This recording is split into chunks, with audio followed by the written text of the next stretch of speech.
Create knowledge and power. The process with creating knowledge and power and me being in a dark place within that process, you know, it was a dark place. And I always tend to shift energy towards music. You know, music is always the place I go to when I'm going through these dark places. If I'm happy, I go to music. If I'm sad, I go to music, you know, and in that instance, I was in a dark place and I went to knowledge and power. And I took all the frustration out over over the production, and it came out the way it did, you know, for a while. And it didn't come out immediately because I didn't even want to listen to it. You know, there was some things going on at home, you know, that led me to not be there. And that was a big part of it. You know what I mean? And it shared in the music, man. And that aggression and the conviction, it bled over into the music. And I think now, hindsight being 2020, it's some of the best music that I've made. You know what I mean? By me not being home. I don't want to go through it again, but that's what it was, you know. I got a text from Apollo Brown today. Salute to Apollo Brown. He basically told me, like, this is by far one of the best projects I've made, to him. And that's that energy, you know. I put it out there and it may help someone else, you know. Knowledge and power out everywhere. Now, the significance of the title with knowledge and power. To start off, you know, you can't have one without the other. You can't have one without the other. And when you see knowledge and power, you look at the artwork. Salute to my homie Isiaka. He snapped the photo. I did a shoot with leaders. Gave me a hoodie. We went and did the shoot, and it turned out dope. And there was something about my facial expression in that photo, that particular photo. And I said, I need to turn this into a piece of art, but I didn't know what it was going to be for. So I put the photo on ice. And when it came time to do the artwork for it, I reached out to my homie, Aofex. He's a phenomenal artist.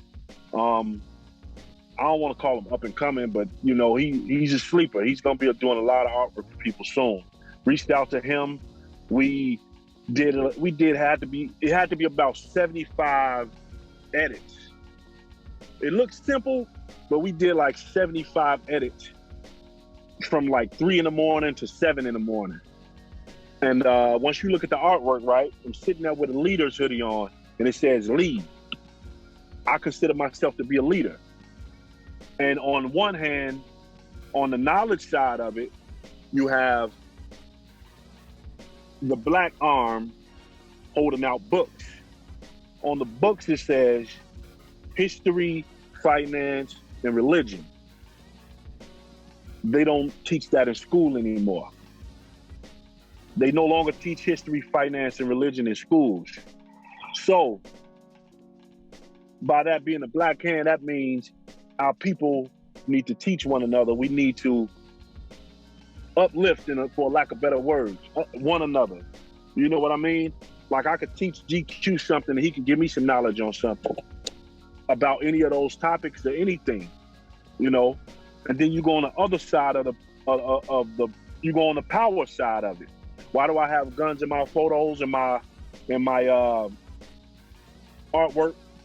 I don't promote gun violence, but I do that to draw attention. People look at guns, no matter if it's up on you or a photo, it's gonna draw some type of emotion out of people and they're gonna look at it. So that gets your attention. You know, in music nowadays, people eat with their eyes first. It's like food. You eat with your eyes, and then once you like the photos or the cover art, you're gonna dive into the music. So that's somewhat of a way to get people to, you know, draw the attention, and then you're gonna look at it and you're gonna press play. And once you press play, you know, to me, if you let me tell it, I'm confident 9 times out of 10, I got you. You feel me? But that's what it is. You know, you got the white arm holding the gun up to my head. That's the symbolization of power. You know, why isn't it money? Because on the list, you know, if a gun is drawn to you and they saying give you the money, you're gonna hand over the money. The gun reigns supreme. You know, on the white arm, he has an arm tattoo that says MAGA. I don't even think I need to go any further. You gotta look, you gotta zoom in on the picture to see the tattoo. It's not just a white arm. I don't, you know, I don't look at color. We're all one race, you know, but it says MAGA. That's self-explanatory, you know. That symbolizes the hatred and the racism in America. In the books are red, white, and blue. That's America, symbolization of America, you know. So that's what it is. Those would be my little subliminal messages within the artwork, you know. So that's the breakdown of knowledge and power. Salute to AOFX, Isiaka, and the good folks, my family over at Lita, Diego and Corey. The meaning of the song "Manage Money," I had that concept in my head for like 3 years before I even wrote the record. I got the video in my head right now, and I haven't even done it yet. It's been in my head for like 3 years. So, manage money really means we need to get on our shit. Point blank, period.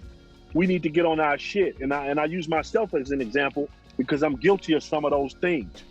You know, I'm not a saint, you know what I mean? But I'm guilty of some of those things, and I use myself as the example to get closer to that record. Manage money means, you know, we need to open up and think about all the shit. And I had this in my head before Nip passed. Salute to Nipsey Hussle. He was a revolutionary. He was way ahead of his time. You guys have, I would say, one of the best Nipsey Hussle interviews ever. Go check that out.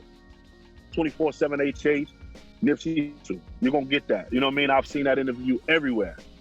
You know, people stripping it down, and go watch that on 24/7 HH. But, you know, before Nip left us and people started to get around to what he was doing, I always followed him and I admired his hustle. You know what I mean? I admired his moves. But Manage Money was basically saying, take heed to what Nip said. Take heed to what Huey P was doing. Take heed to what the Black Panthers meant for the community. They gave us free lunch and the government turned around and called them a gang. Take heed to all of that. You know what I mean?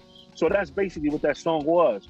And then I invited my homegirl Story Devereaux on the record to do some spoken word at the end, and she gave like that mother feel.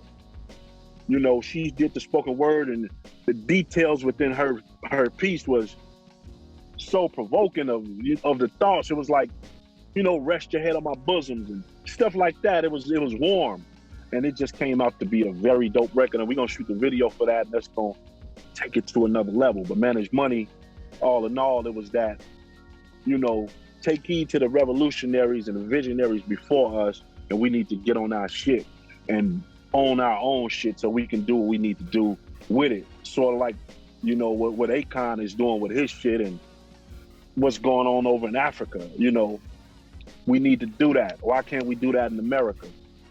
So Manage Money is all that in a nutshell.